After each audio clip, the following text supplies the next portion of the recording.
Bom dia, boa tarde, boa noite, gente. Tudo bem? Bom, vamos continuar nossa sequência de aulas sobre substâncias, né? Vamos falar sobre alotropia. Bem, para falar sobre alotropia, nós temos que voltar rapidinho sobre o que são substâncias simples. Substâncias simples são aquelas que são compostas por apenas um elemento químico. Veja bem, nós estamos falando de apenas um elemento químico, não número de átomos. Tudo bem?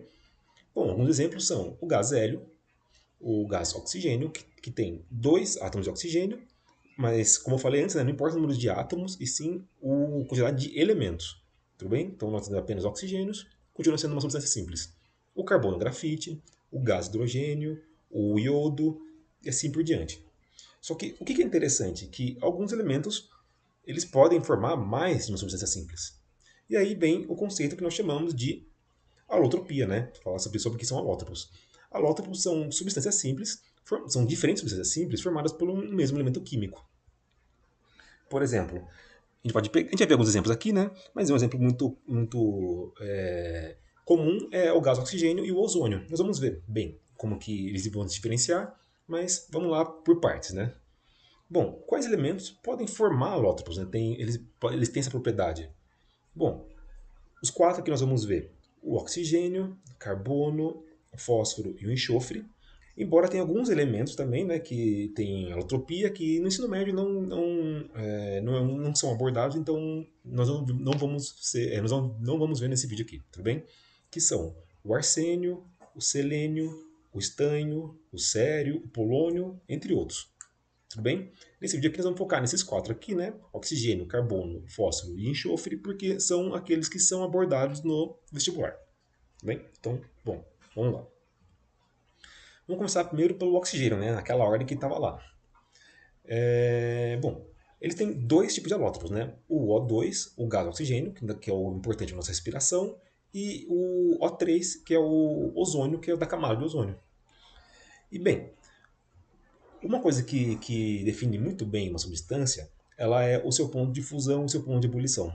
Veja que, embora os dois sejam formados por apenas átomos de oxigênio, o seu ponto de fusão é bem diferente, quase 31 graus Celsius de diferença, e seu ponto de ebulição também é muito diferente. E o legal também é que, bom, como a quantidade de átomos de cada alótropo é diferente, você vê que a ligação entre eles vai ser diferente, né? A forma que os átomos vão interagir entre si, os átomos de oxigênio. Não se preocupe com ligação, com geometria, a gente vai ver isso com mais calma mais para frente, tudo bem? Mas aqui tem uma representação do O2, né, do gás oxigênio, como que ele é como é a molécula de O2, né, assim como que é a molécula de ozônio, tudo bem?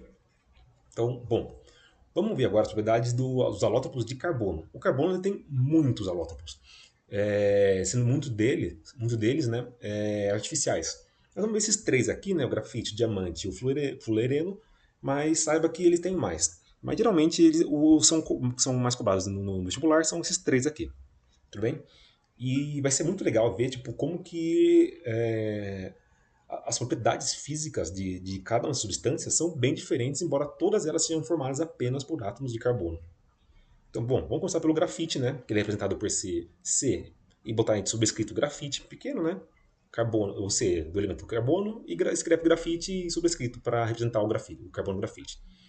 Bom, ele é cinza, ele tem uma dureza muito baixa, né? Bom, quem nunca quebrou um grafite de lápis ou de lapiseira na escola, né? Consigo perceber muito bem, né, experimentalmente, como o grafite tem uma dureza muito baixa, né? Embora ele seja um bom condutor térmico e elétrico. Tudo bem? Agora vamos ver o segundo alótropo de carbono, né, que é o diamante.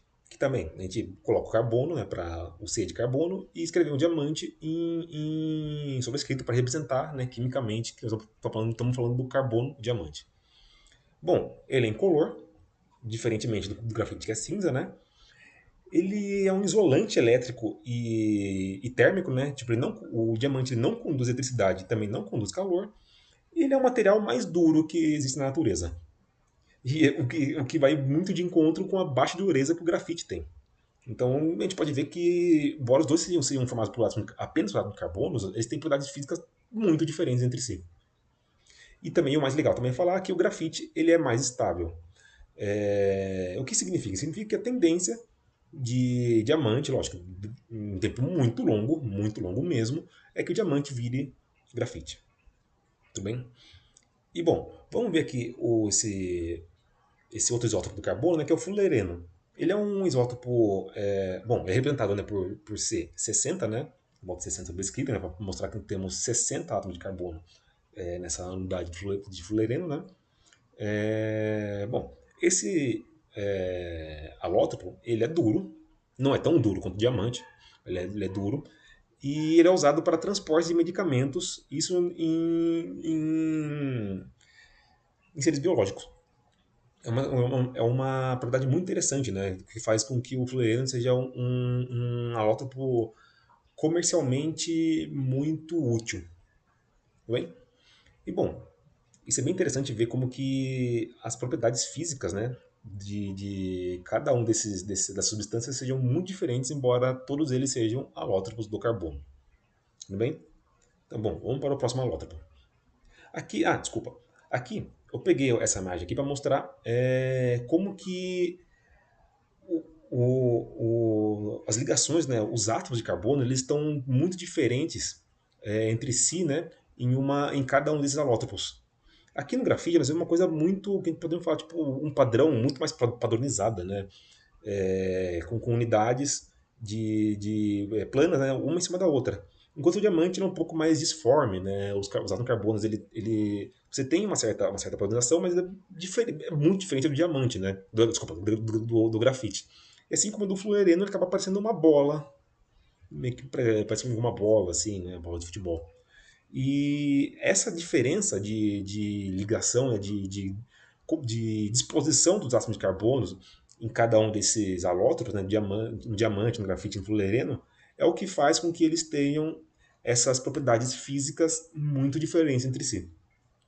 Tudo bem? Então, bom, agora sim, né? Vamos para o fósforo, né? O fósforo ele tem três alótropos, né? O fósforo branco, o fósforo vermelho, que os dois são formados por quatro átomos de fósforo, né? Cada unidade delas. E o fósforo negro, que ele tem uma quantidade muito maior de fósforo em relação dos dois. Tudo bem? Então, bom, vamos fazer uma comparação entre o fósforo branco e fósforo vermelho, né? A gente vê que o ponto de fusão e o ponto de ebulição dos dois é uma coisa muito diferente, né? Principalmente do ponto de fusão, né? Uma diferença muito grande do fósforo branco para o fósforo vermelho. E, bem, o fósforo branco, né? Talvez muita gente não, talvez algumas pessoas saibam, né? Ele é, embora não possa, ele é usado como uma arma química em algumas guerras, sabe? Embora, como a sua capacidade de destruição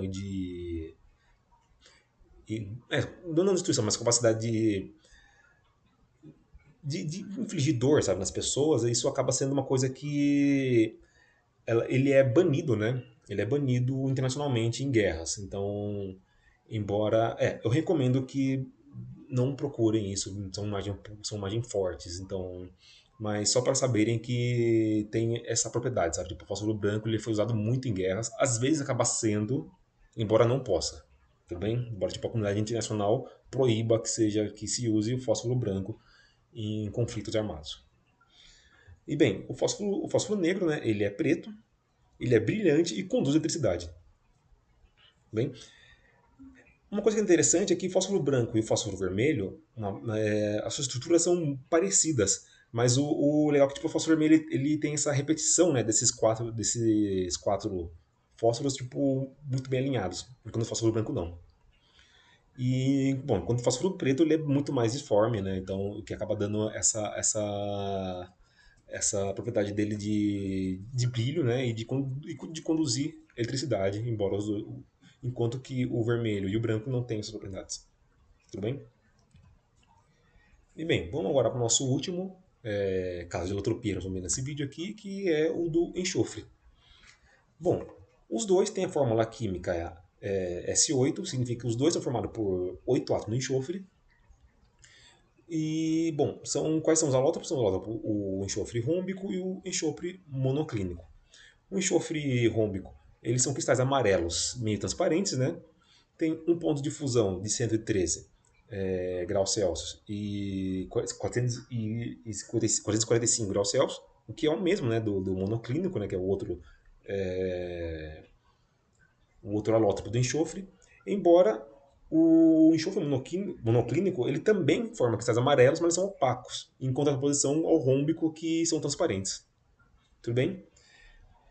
E enquanto seu ponto de ebulição, enquanto seu ponto de ebulição seja igual ao do enxofre rômbico, o enxofre monoclínico tem um ponto de fusão muito próximo do rômbico, né? 119 graus, 119 graus Celsius, né? Embora seja tipo um pouquinho diferente do rômbico, embora seja muito próximo. Enquanto que o rômbico ele acaba sendo mais estável dos dois. Tudo bem? Aí uma pergunta. Bem, eu preciso saber decorar todas essas propriedades físicas de todos os alótropos? Não. O bom é você saber que existe essa possibilidade de formar substâncias simples com o mesmo elemento, substâncias simples diferentes com o mesmo elemento, né, no caso do enxofre, formar um enxofre rômbico monoclínico, o fósforo, o branco, o vermelho e o preto, e assim, o negro, né, e assim por diante. Mas é só para saber mesmo que existe esse conceito dessa possibilidade de formar diferentes substâncias simples com o mesmo elemento químico. Tudo bem? Talvez seja importante saber a diferença entre as propriedades do grafite e do diamante, né? Que o grafite ele é um pouco duro, enquanto o diamante ele é o material mais duro da natureza, e que o grafite é bom condutor térmico e elétrico, enquanto que o diamante ele não conduz eletricidade nem calor, né? É um isolante. É um isolante térmico, isolante elétrico. Talvez essas propriedades do grafite e diamante talvez seja melhor saber. Mas de resto seria uma coisa mais para se saber que existem esse conceito de elotropia, tudo bem? Então, bem, gente, é isso. Espero que vocês tenham aproveitado bem essa aula e até mais.